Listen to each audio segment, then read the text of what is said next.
So hey everyone, thanks for coming. I'm really excited that you guys are here to this, which is the finale of the Hard Earth series, which has been running all year. This is the 15th talk.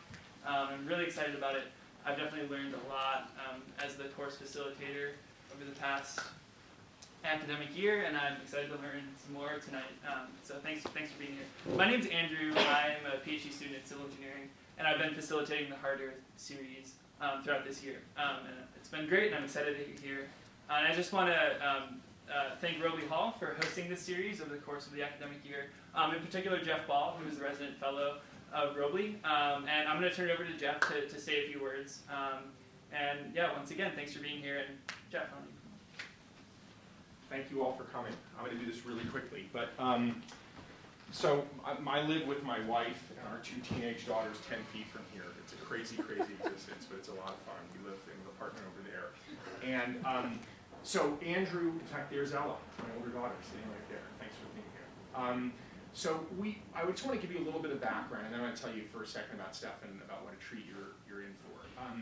This Hard Earth series that Andrew has been coordinating, and props to Andrew, who's done an absolutely fabulous job at curating this. That's what this really is. This is about coming up with a kind of an idea of the notion of an arc of 15 talks. It's a lot of talks throughout a year. And then going out and getting interesting people, not just people who are doing interesting things, but people who can communicate what they're doing in interesting ways. And you're about to see a pretty sterling example of that in a moment. And hopefully, really the goal of this is not to answer questions, but to have you ask more questions. That's really the goal, to basically leave you understanding the complexity of this and kind of wrestling with the complexity of this more than you were before you came in. 2 other quick things. This Hard Earth series occurs as part of a broader effort in Robley, which I just want to flog to you for a moment. This is called the Robley Living Laboratory for Sustainability at Stanford. It's a mouthful. Robley is this dorm, and we are embarked in this dorm on a pretty comprehensive effort, essentially to make this building, which houses 300 undergraduates at Stanford, the 2nd largest dorm at Stanford, the largest agglomeration of freshmen under one roof anywhere at Stanford, to make this dorm what the name says, a living laboratory for sustainability, which is not to say that we're going to be a kind of green dream tomorrow, but it's to say that we're going to start asking really tough questions and have people in here wrestle with what it would mean to live more sustainably. I will not bore you with the details of what we're doing, but this speaker series is but one bit of what we're doing. I find it really exciting, as you can tell. I have a hard time shutting up when I talk about it.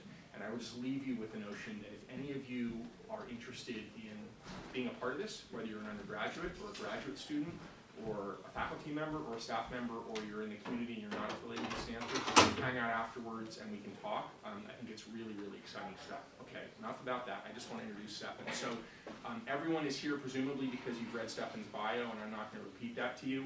I will just tell you in a personal sense, I've been in Silicon Valley for about 5.5 years, having moved here from Texas. And one of the really wonderful things about my time here has been a series of breakfasts and lunches with Stephan, in which I feel like I've been kind of introduced to the strange land that is Silicon Valley. And I will just tell you that Stephan has invested a lot of money and made some money and lost some money, and I think he's going to tell you about all of that. And if there are a handful of people who could stand in front of you to kind of tell you what is working well and what is not working well with the way that this ecosystem of Silicon Valley and more broadly the country and the world have invested in the attempt to make our lives more sustainable in energy and agriculture and water, Stephan's among that handful of people. Lastly, Stephan calls it like he sees them. He calls them like he sees them. So I don't think you're going to get a lot of pre-cooked lines from him. I think you're going to get this sort of straight talk as he sees it. I would really, really, really encourage you to take the opportunity not to be bashful in your questions. Push him. Ask him to be specific if he hasn't been specific. Because I think you're going to walk out, I think he probably will be specific, but I think you're going to walk out of here feeling like you've gotten an insight into a really profoundly important and fascinating part of this world. So thank you for being here. Thank you.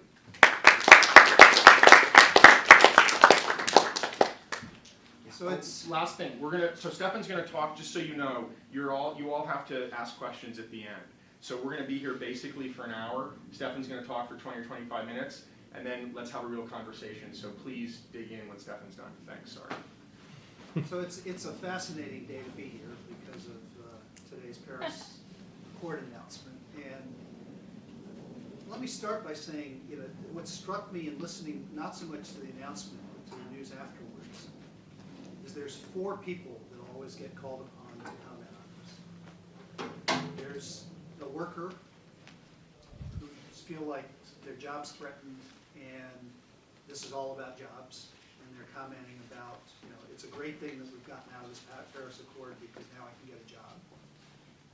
There's the young up-and-comer who looks like a business professional, talks very rapidly, and is clearly about, we gotta have free market, I can't have these restraints on my business.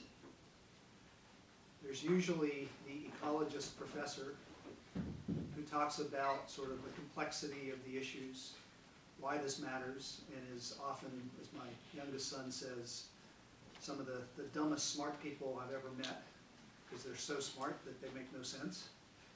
And then there's usually a guy like me, which is sort of the rich guy with the conscience, who's there because they feel like it's time to do something, right? So those are the 4 characters that are explaining the world to us. And the problem is, it's really hard to feel in touch with or in tune with any of those 4. In fact, if you're going to feel in tune with any of them, it's actually easiest to feel in tune with the guy that's out of work and for whom this feels like a way that we're going to get more jobs.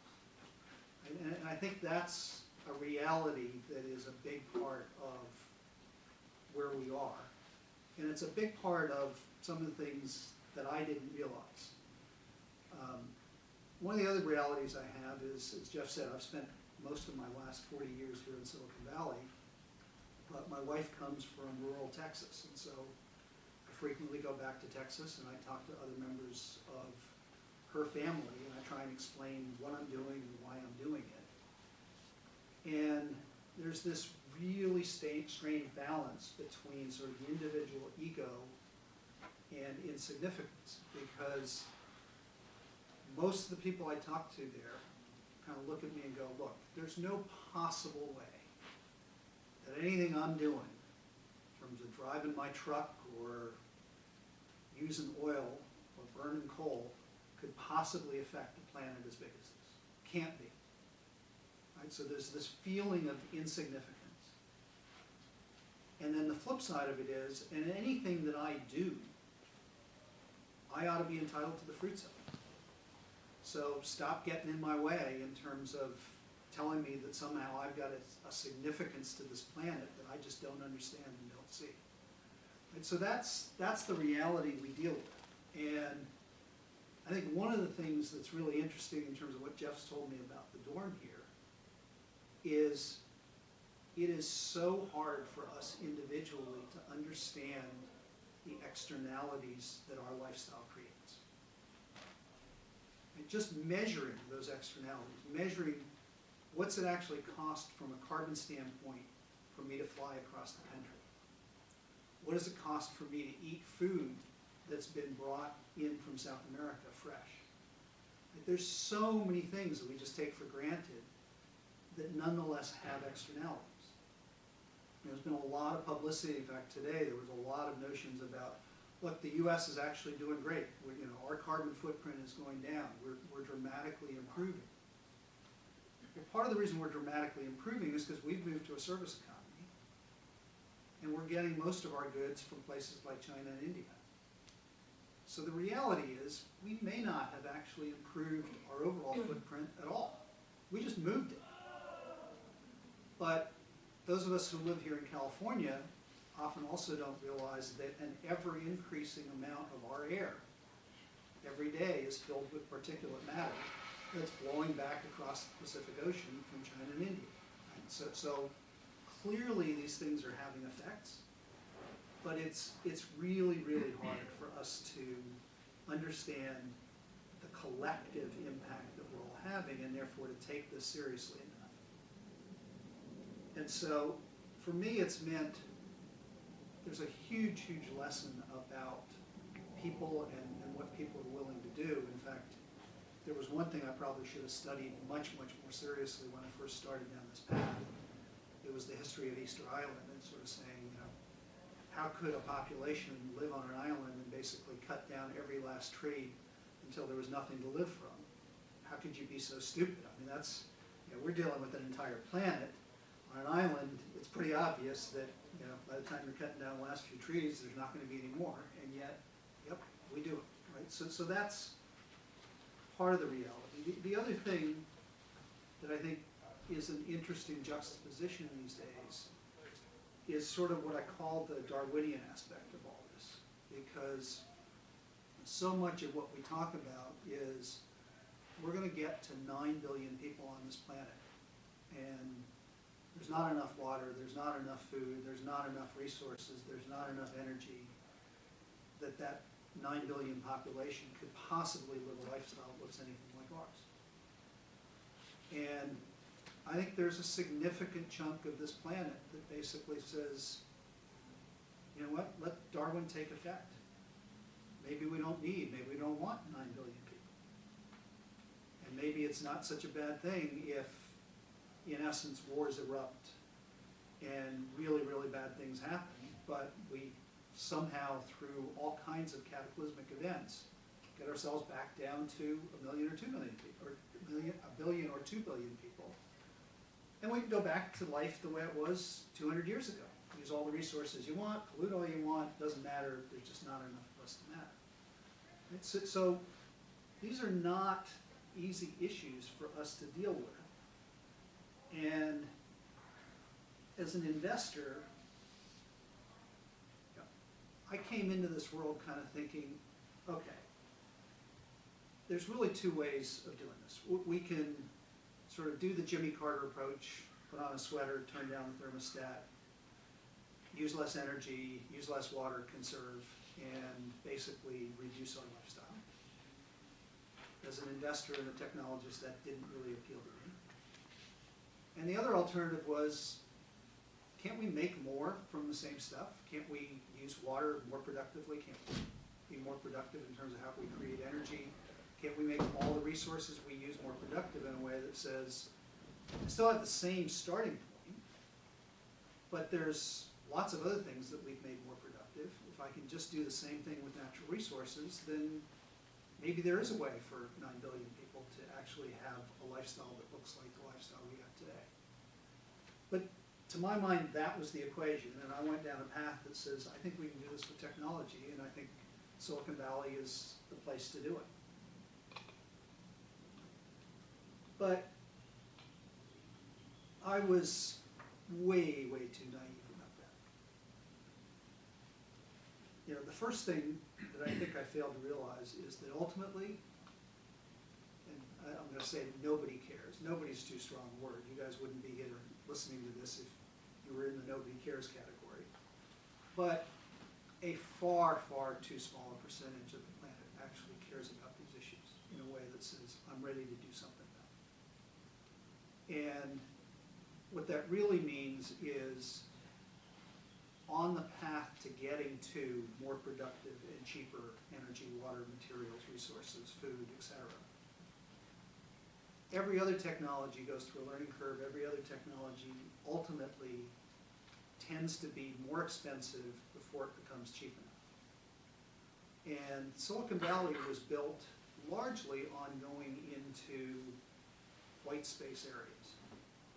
And so in the IT area, you could say we were competing with books, but the reality is we created a whole new category of how information could be consumed and provided to us that wasn't directly trying to undo a deeply entrenched world. And in communications through cellular phones and increasing data, same thing. But in these other fields, we're going up against some of the biggest corporations in the world. We're going up against deeply embedded practices. And for the most part, we're going up against solutions that are incredibly cheap. The reality is, what you pay for energy here in the state of California may be more expensive than it is lots of other places, but it's way, way cheaper than it should be. It's cheaper because you're not really paying for the externalities. And it's cheaper because we've actually created so much energy capacity that we've now competed ourselves down to ever cheaper prices. But I can promise you that if we took everybody's energy away and then said, would you be willing to pay more than you're paying today to get it back? Is there anybody in this room who would raise their hand and say, nope, I'm good. I wouldn't pay a penny more than I'm paying today to get back my energy? I mean, that's the weird reality. And the same thing's true of water. We consider water relatively free. Now, California, again, is a very expensive state for water compared to the rest of the country, but for most of us, water's a free commodity. So we don't pay for it, either its true external costs, nor do we really pay for it at the rate that it's worth to us. And that was something that almost all of us who've invested in this area just failed to understand.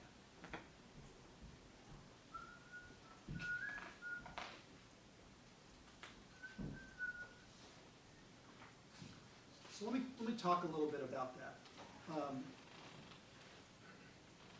15 years ago, actually now 16 years ago, I started a clean tech practice at the venture fund I was at, Resourcient Capital Partners. So it was a big fund. We had about $5 billion under management. We were doing lots of different things: semiconductors, computers, software, hardware.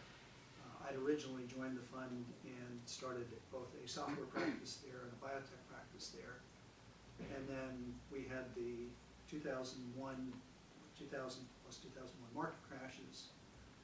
And we're kind of sitting around, and I said, you know, the market will return, but I really think that we ought to explore going into some new areas. And we came up with the idea of energy, and so I started looking around at what was available in new energy investments, and came back and said to my partners, wow, this is actually more primitive and less advanced than biotech was in the late 70s.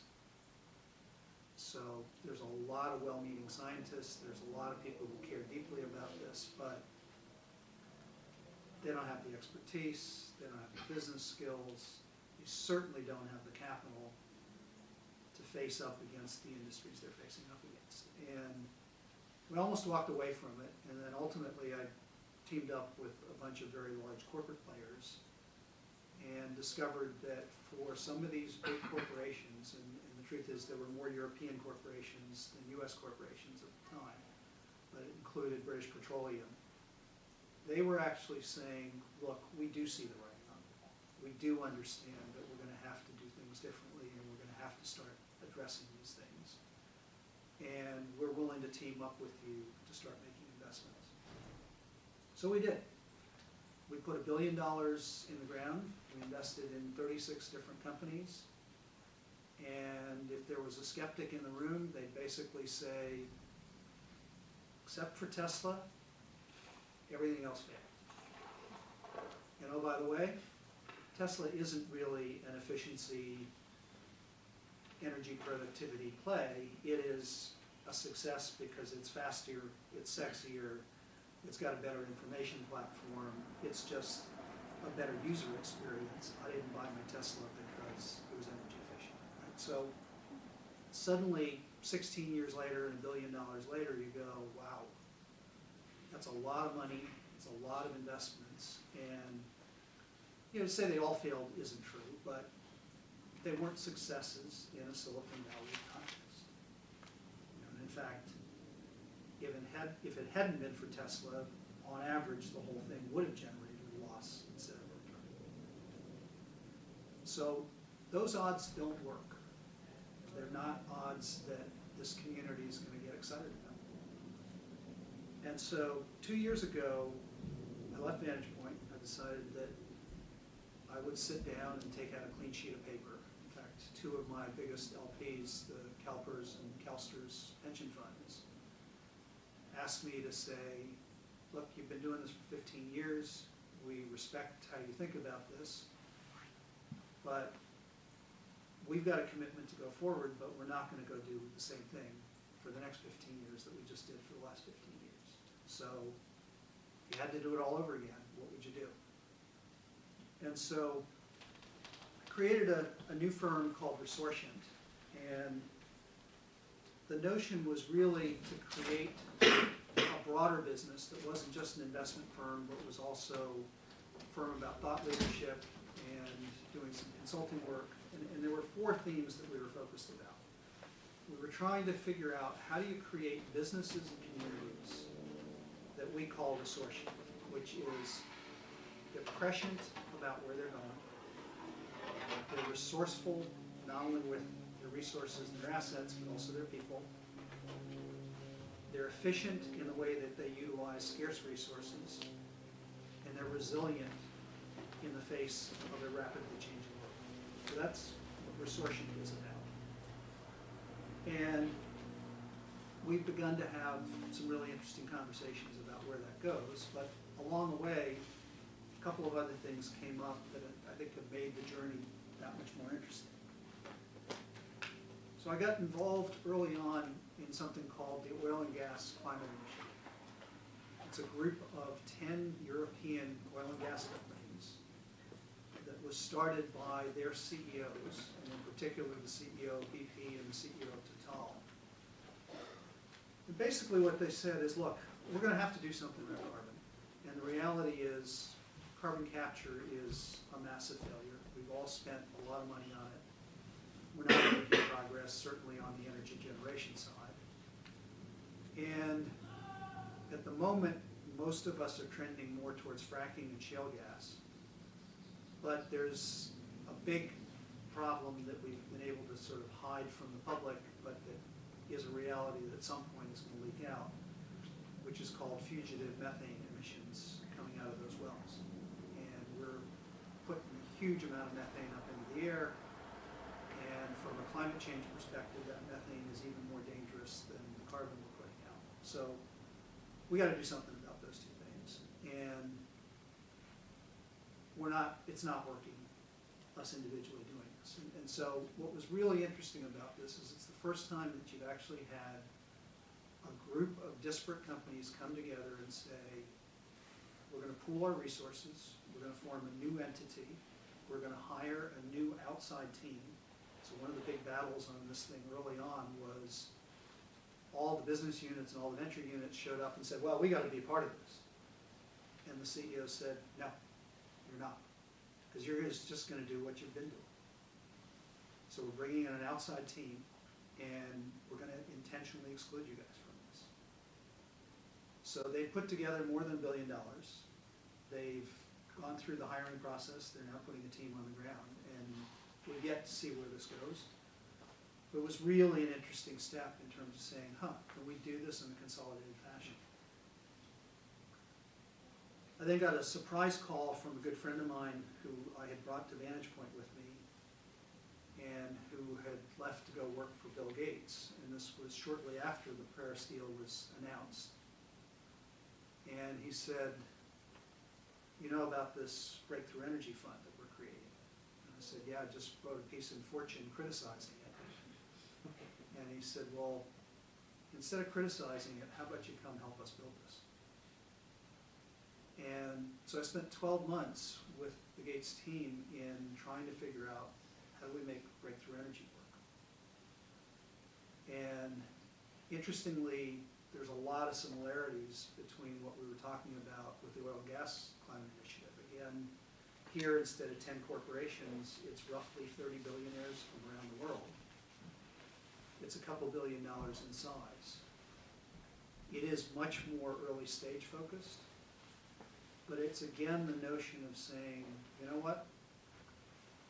Probably 3/4 of those billionaires have spent anywhere from $100 million to a couple $100 million personally making clean energy and sustainability investments. And one of the lessons they all learned was not enough money. I don't have enough on my own to do this. So we've got to pool resources. We've got to get to a bigger level on this thing. And they also agreed that the typical 10-year fund life, you can't do this. You know, these are technologies that they may take 10 years to develop, but then you got to build a factory to actually scale them. and then you gotta put enough of them out in the field so that banks are ultimately willing to lend against them, and so you're dealing with a process that's easily 15 to 20 years. So we also had to say, how do you actually create a 20-year fund? And again, we had the same notion of saying, a lot of these people had their own teams. So there were a lot of folks that were included in the group. John Dorff from Kleiner Perkins, Vinod Khosla, and their own organization said, we're here, we should be doing this work. We should be the team that drives this thing forward. And ultimately reached the same conclusion that said, nope, we need to start from scratch. We've got to hire a team that is de novo focused on this, that really is ideally suited. And your speaker here last week, Dave Danielson, was actually employee number one. There's going to be a continuing set of announcements in terms of what that team looks like.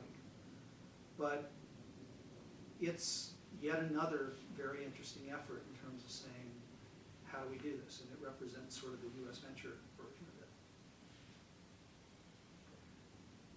I then got another phone call from a group that I had done some investments with, a group called We Chief. And We Chief is the investment arm of the Grosvenor estate, which is the wealthiest family in the UK. And the fascinating thing about We Chief is, not We Chief per se, but Grosvenor has been investing in sustainability since 1642. So whatever horizon we were working at from the breakthrough perspective, these guys are like, no, you don't get it. It's got to be intergenerational. And it's a fascinating approach to this, because the way that Grosvenor got started is that the Grosvenors were given as a dowry gift in a wedding the fairgrounds outside of London, now known as the Mayfair District, also now known as the most profitable business district in one of the biggest cities in the world. So owning all of Mayfair District and significant chunks of adjoining districts is an awful lot of wealth. They today own sizable chunks of downtown San Francisco, downtown Hong Kong, downtown Vancouver, and have basically attempted to replicate that. They're also one of the largest agricultural landowners in Europe. And so it's a really fascinating approach, because what they've done is they've basically said, look, fundamentally, we own urban land and we own agricultural land. And our job is to preserve that for generation after generation after generation. But it's not just a generation of the family itself. It's literally for the benefit of everyone that lives in all of the towns where they own land. So if you live in those communities, you want to go to college, they will put you through college. So it's a lifestyle that, again, as a Silicon Valley American, I kind of looked at and went, wow, this is a little bit strange. This is a little bit, everything's too planned, too taken care of. But it's a really interesting perspective in terms of saying, if I'm going to manage these holdings for generation after generation, I can't be doing things, I can't run fracking operations on them and poison my well water, because I need that well water for my agricultural operations. And I can't be running my urban areas in a way that turns them into ghettos, because I got to run them again and again and again. So this is not, I'm going to recycle out of this, I'm going to put the profits in the bank. This is literally, how do I actually maintain and grow those holdings? So you've got an agricultural layer. And then how do I manage that layer of agriculture and urban holdings in a way that ultimately produces enough of a revenue stream so that I can sustainably maintain the communities and all the people that live in these places? And then the interesting piece, and this is where the We Chief piece came in, how do we actually use novel Silicon Valley style technologies to improve both the land in our holdings and the yields from those holdings even more? Right? So a completely different way of looking at it. Very much intergenerational, very much responsibility focused, but still ultimately saying, how do we take new technologies and feed them into a process, but one that we actually think of as a X 100-year process as opposed to a 10-year or even a 20-year venture fund. And then the last piece is I've been approached by one of the biggest environmental funds in China to work with them in terms of how they go forward.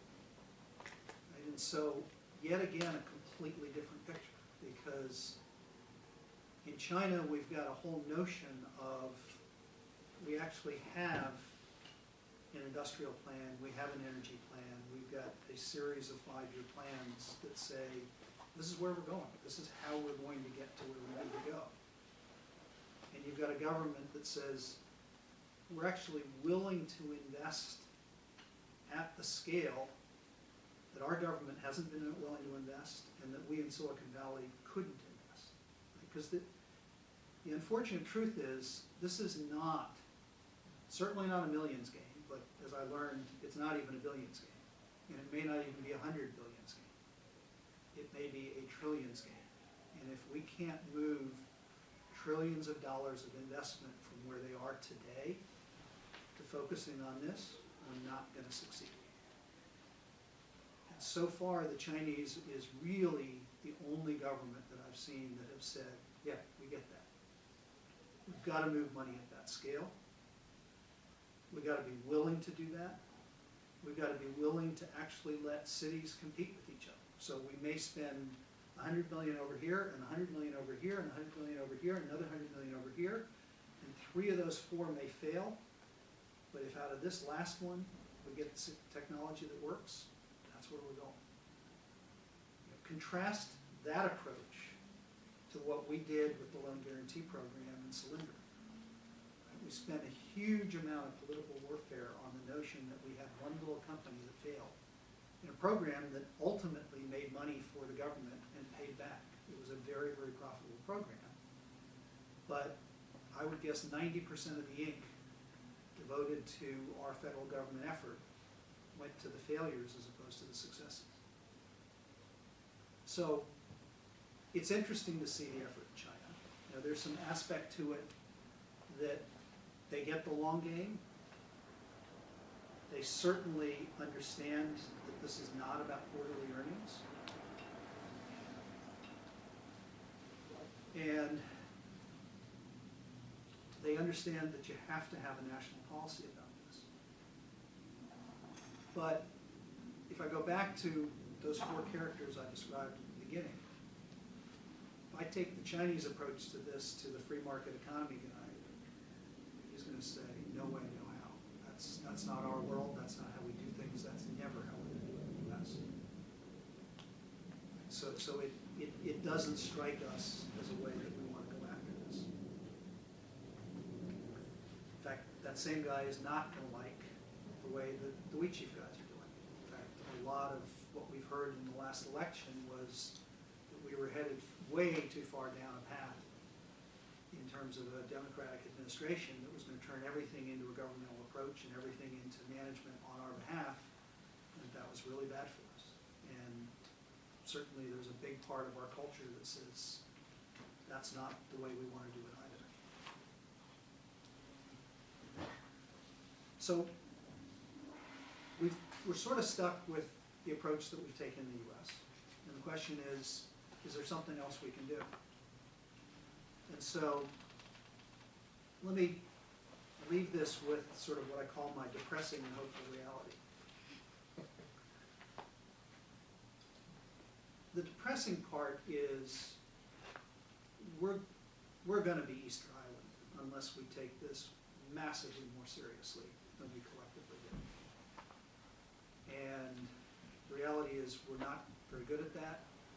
And if we just let things go as they are, the outcomes probably won't be that good. And if I really had to bet as a pure investor, I'd actually bet on the other side of that. Now the problem is, and just having an interesting conversation with a friend who's running a hedge fund, I said, well, you know, we're actually thinking about that, and we're thinking there's got to be a way to hedge this thing. And I said, what do you mean? He said, well, there's country risk involved. There's all kinds of stuff that's going to start failing as this thing goes haywire. And I said, so let me get this. In fact, I sent him a little cartoon I drew up of two frogs sitting in a pot of water, with the boiler on. And one frog says, have you got insurance against if it gets too hot in here? And the other frog says, no, but you know what? I'm fully hedged. So whoever inherits whatever I leave will have a great life in hell. I mean, that's part of the problem. We're stuck in a world where, because of the way we've done financial instruments and because of the way we've segmented everything, our first thought is, well, there's got to be a way to make money off of this. There's got to be a way of hedging it, as opposed to saying, how do we actually address it? And so that's the part where I think what you guys are doing in the storm is just fascinating, because I actually think the only way out of this is from the bottom up. We've got to start at the individual level, we've got to start at the dorm level, at the community level, and we've got to basically say, how do I make things sustainable at that level of building block? And then prove to folks that life in that kind of a community is actually richer than life in a non-sustainable community. And so the last thing I've been involved with is when the election came along, I was about to close on a very large new infrastructure fund that was going to be backed by some very large Middle Eastern investors. And part of how we got it together is because we were deeply connected with the folks who we assumed were going to be the senior executives at the next Department of Energy and in the White House and everywhere else. And of course, when we got the election results, suddenly our investors said, we're not so sure that you guys are going to be as well connected in the White House and as well connected in DOE. In fact, we're not even sure if DOE will exist. So let's pull back. And we instead went to Jerry Brown and to a number of other governors and started a very interesting conversation around how do we actually do this at the city and state level? What are the kinds of projects that we could fund that would prove, particularly at the level of those cities where people are underemployed, that this stuff works? It creates jobs, it makes for a better lifestyle, it makes for a happier community, that growing food closer to home, that having organic farming, that conserving your water are all things that can actually bring a community together and create a better lifestyle. And so that to me is the hopeful end of this. We've actually got, and that's where in a lot of ways today's Paris announcement is meaningful, because the first thing you heard was the number of corporations, the number of mayors, the number of governors who came back and said, no, we're not stopping. We're going to go ahead, and we're going to go ahead at our own level. And it's where the reality is this matters a lot more to most of you than to me, because I'm not going to be around when things get really bad, but it is something I worry about tremendously with my kids, because they are going to. And so the real trick is, how do we actually use the students of the world to drive into those communities, and how do we ultimately get not just what we've had here in Silicon Valley, but I look at places like Boulder, Colorado, Austin, Texas, even rejuvenated Denver, Colorado, Portland, Greenville, South Carolina. I mean, there's a bunch of really interesting mid-sized cities that are rejuvenating themselves in sustainable and interesting ways. And as Silicon Valley gets more and more expensive, the notion that more and more of you would graduate from a place like this and say, you know what, I want to have a family and I want to raise my kids in one of those places, but I want that place to have the same kind of environmental feeling that Silicon Valley had. So that's the part I'm hopeful with. So let me stop there and open it for questions.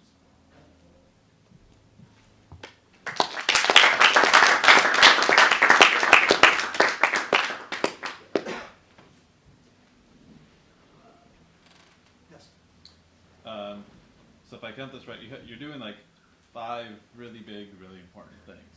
I'm a member of the gig economy. I Yeah. run for you guys. Nice. But specifically, one of the things you talked about was having breakthrough. How do you make breakthrough energy work? I'm not sure if that was with the oil and gas initiative, No, or if that was with the thing. But do you have like any specific companies or any specific types of energy that you're focusing on right now? So one of the things that's relevant about breakthrough. Stephan, can you just define, because I think not everyone may know what Breakthrough Energy Ventures is. So the way Breakthrough got started was, it was a conversation between Barack Obama and Bill Gates. And Bill was sort of lamenting the fact that we just don't have enough research going on in our national laboratories and our universities on new energy and low carbon. And so and that's a conversation they've been having for a while. And then leading up to the original Paris Accord, Obama said, what if we did this? If I could get the presidents of 20 countries around the world to agree to double their R&D spending on lower carbon technologies, do you think that you could round up your friends, put a fund together that moves those technologies out of the laboratories and into commercial companies? So that was the business deal. And where we are today is there's actually 28 countries, if the US stays in, that have agreed to do this. And there's something called Mission Innovation, which is an entire team of folks who's basically working on how that research gets directed and organized. And then on the breakthrough side, you've had, and it's now a little over 30 of the world's wealthiest people from all around the world put meaningful amounts of capital into a fund that is going to invest in those technologies. And so one of the tasks that in particular Dave and I and others were working on over the last year was, where should that money go? So if you go on the Breakthrough Energy Ventures website, there are 10 large categories and roughly six large categories, roughly 10 subcategories under each, which are the places that we saw as the most meaningful ways that you could have an impact on carbon. So they're in energy generation, they're in energy efficiency, they're in industrial processes, in transportation, and they're in agriculture. And under each one, then there's a subset. And part of the reason we did it that way is we said, because you've got mission innovation and you've got the fund, there may be things that the fund shouldn't do because others are already doing it. But if we left those off the list, then we're sending a message to mission innovation that says, oh, you shouldn't care about this. Right. So the list is an attempt at being very inclusive in terms of saying, these are all the places, and a lot of research went into what would you actually need to do to make a difference at a gigaton of carbon level. Mm-hmm. So we sort of set a threshold, said anything below that matters, but what would you have to do to make a difference at that level? What kinds of technologies could actually have that scale impact? Good. And so the work that's now beginning is let's look at what's actually going on in all those laboratories, and let's figure out how you create companies from that. And I think the big unknown is, one of the conversations we had is, even if you raise a couple $2 billion for this fund, on average, the companies that I invested in took more than $2 billion to actually get to a finish line. Mm-hmm. So we could do one company. That's not really going to light the world on fire from an excitement standpoint. So a big, big element of this is, can you use the fact that you've got this many really capable, successful, and wealthy individuals who are focused on this to catalyze a bunch of other investors to say, look, a bunch of government research went into this, a huge amount of study went into this. This is the company or companies that they've chosen to invest in. We ought to get in behind it. And if that happens, then I think this will be a very, very meaningful success. But that's, at the moment, that's the biggest unknown, is can that group of folks, by where they put their money, catalyze investors all around the world to follow their footsteps? Sure.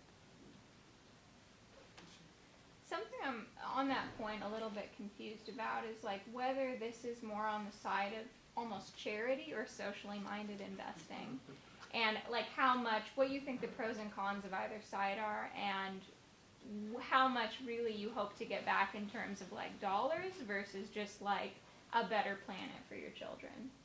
So when I got into this, I was totally opposed to all the folks that were approaching this from we need to build a better planet. Because I spent most of my career here in Silicon Valley. I drunk the Kool-Aid, so I was very much a believer that said, the only way this is going to work is if it makes money. I still think that's true. But the problem is, it's going to make money in the long run. And if you're familiar with venture capital, there's something we call the J curve, which is that basically, when you start putting money in, you're losing money, and then at some point, what you've been investing in starts working, and you start getting some of your money back, and then there's a long tail of profits that comes from it. But some number of years, you're below the curve. And when you're a software investor, you think maybe that's 2 or 3 years, and then it's all golden. And that's the world we live in today. If you're a biotech investor, you understand that that J curve often doesn't cross into the positive until years 12, 15. So it's another area that we've got venture investment in, but where the venture model doesn't really work, because if I've got a 10-year fund, but it takes 15 years for something to start paying back, how does that work? Energy may even be longer. Right? So that's the tricky part, and that's where China looking at this and saying, yeah, look, this is going to take longer, it's going to take more money, but it is the same J curve. Ultimately, we're going to build the technology. In fact, even if you look at what we've already done with wind and solar, they went through that J curve. We had lots of failing companies at the bottom of that. But in a lot of places around the world, wind and solar are now more affordable than any other energy choice that you would build new. But you can't get there in a traditional model. And it's where, to me, not only the China model, but the Wheatsheaf model is quite relevant, because it says, certainly, Wheatsheaf is not doing this for social good. Wheatsheaf is doing this for long-term wealth preservation. But it is long-term, it is generational, and it says there are investments that we're going to have to make that we won't see the return from for 10 years or 15 years, and that's okay, because they're that important. But it's a tough distinction to make in a world that we live in today, where we want to see those returns in 2, 3, 4 years, and in the corporate world, where as a CEO, you're expected to produce it on a quarterly basis. Thank you. Yeah, thank you very much. It was a great talk.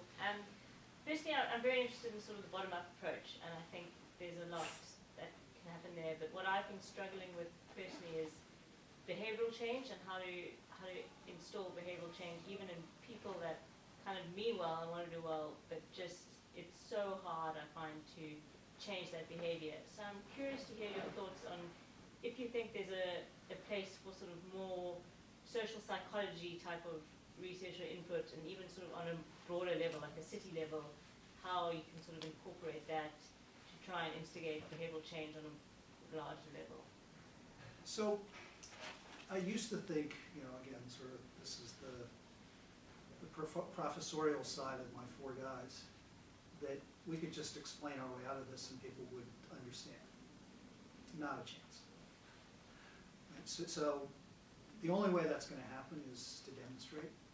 And I think it's fair to say that there are significant chunks of middle America that now understand that wind farms are a pretty cool thing. And wind farms create jobs. And we saw an Arizona utility try and basically take severe action against solar. And the residents of Arizona said, no, too late. We like our rooftop solar, and we like the jobs it's creating. One of the We Chief investments we've got in New Jersey is a company called AeroFarms. It's basically urban farming inside old buildings. Racks and racks and racks of vegetables growing internally. That's creating a whole new notion of how do we actually do community farming. So I don't think we can teach people by telling them. I think the trick is we've got to take this and we've got to take it to the places where the jobs aren't. And we've got to demonstrate it in those places.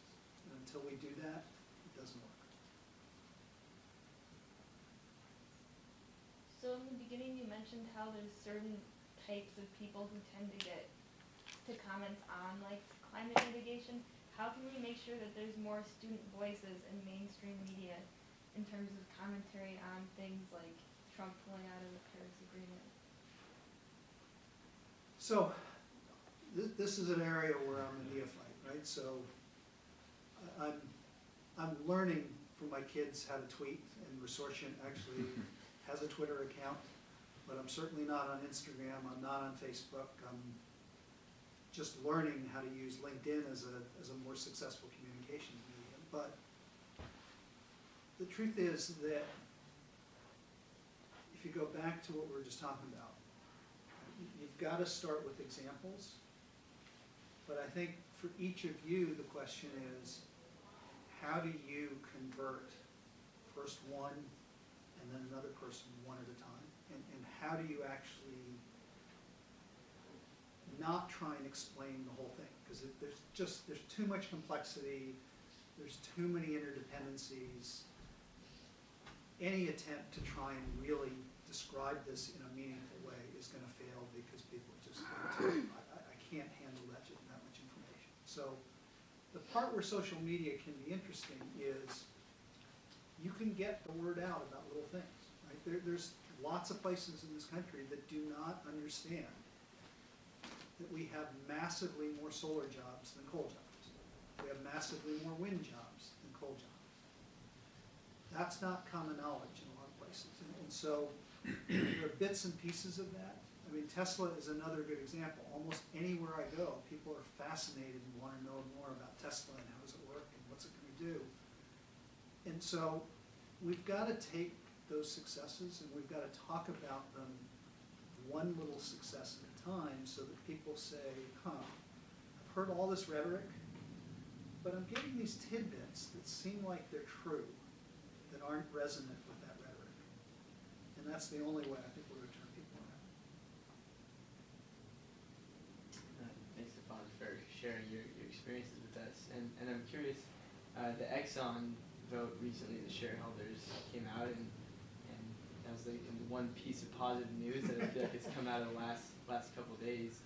And I'm curious you spoke a bit about the bottom-up strategy, but there are a few, speaking of private finance and asset management groups that have a ton of capital and are making a lot of investment that guides what technologies we're investing in, what infrastructure we're investing in.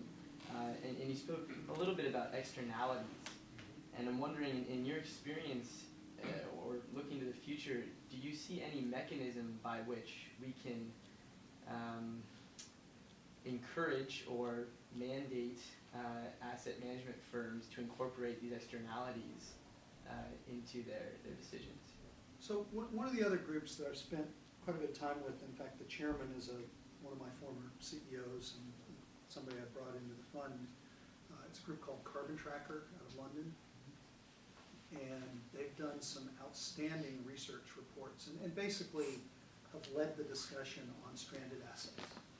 Right? So there's a whole notion that says at some point those reserves, and in fact, one of the other things that people may not have noticed about ExxonMobil is last year, at the end of the year, Exxon quietly wrote off 15% of its reserves. So they admitted that stuff that they had been counting as an asset on their books, they were never going to pull that stuff out of the ground. And if you ask the carbon tracker guys, that write-off should have been 80%. It's a little bit much to take. But, so there is research that's being done. Now the problem again is if you go on the Carbon Tracker website, they've done research on coal, they've done research on natural gas, they've done it on oil, they've done it on category after category. I mean, it's just voluminous. And there's a huge team of over 100 people that's consistently doing that work. But it is mind-bogglingly hard to actually read through all of that, you know, if you're not steeped in it. And so the problem is, again, we're moving directionally that way, but a lot of where we're moving is more focused on what I call ESG, so environmental, social, and governmental improvements. And my own view is, while that matters, it's a little bit like what I used to call greenwashing. You know, let's talk about it, let's pretend we're doing all sorts of interesting things, let's measure some stuff, but we're not fundamentally going to change where we invest. And as long as the investment world continues to reward short-termism, I don't know that it's necessarily the wrong thing to do from an investment perspective. I mean, there's also been a lot of discussions on college campuses all around the country about divestment. The college funds should divest from coal, should divest from oil. I get it, but it's not the smartest financial decision. In fact, there's some schools that actually put in place hedges. So they said, we're not going to divest, but we're going to hedge coal. And did phenomenally well, as long as they did so at the right time. So there's nuances, there's more sophisticated ways of doing this. The big problem is, will we get a pendulum swing? Because you can make an argument that what we're seeing right now out of the Trump administration is the last attempt to swing the pendulum in this direction. But boy, if it suddenly starts accelerating the other way, you could have markets move in a big, big hurry, and the problem then is, it's largely the rest of us that get hurt. Right? It's just like the real estate crash. You end up, the tail end of these things, it's largely dumb money that's moved in. And the smart money got out in time, and then when it crashes, it's common man's money that really gets killed. And that's the part I worry about, but that again goes back to, we've got to broaden the communication, because at the level of where the unsophisticated money is going, that's the money that's going to get hurt. So you talked about this issue of there basically being two main motivators when it comes to why people want to, I guess, invest in the technologies that we're talking about. And the two things that you basically talked about were making money and wanting to change the world for the better. And you basically said that the notion of wanting to change the world for the better is not very effective, and it doesn't work because it doesn't make enough money. Yet at the same time, you kind of described that, from what I could gather, what's happening is this kind of waiting game. We're waiting for the people who have a bunch of wealth to basically just invest in these companies. So my question is, if the motivation to basically stop climate change and improve the world that way is not enough for these people to invest their money in these technologies, what motivators do they need, and how do we basically create that kind of, how do we light that fire under people to like want to create these technologies? This was the best question. So, I'm somewhat skeptical of the broader term that's referred to as impact investing. And it's because a lot of times what folks are doing is more about their ego. And I've got to be very, very careful, because if I look, for example, at Bill Gates and what Bill Gates has done for healthcare in Africa and around the world, it's stunning. Okay? So there's no question that when people make commitments at that level, they can make massive difference in a huge number of people's lives. So I don't want to dismiss that. But I've also often asked whether, and Gates is also part of something called the Giving Pledge, right? So there's a lot of very wealthy people who've said, we take at least half of my wealth and I'm going to give it away. And I'm going to try and do good with that. But I've often wondered if those same people said, you know what, I'm going to take our money, I'm going to put it in the pool, and we're going to invite anybody else who wants to join us. And then we are going to collectively do the best things possible with that. And so we're going to do what the government tells us it does with our tax money. Right? So the government collects money from all of us and says, we're going to do great things for you, and you should give us this money because we're going to do great things. And in theory, those profit us. When we have individuals doing it and everybody's doing one thing, the problem is it doesn't really get coordinated. And so particularly on these very large and complex problems, it's hard to make enough ground.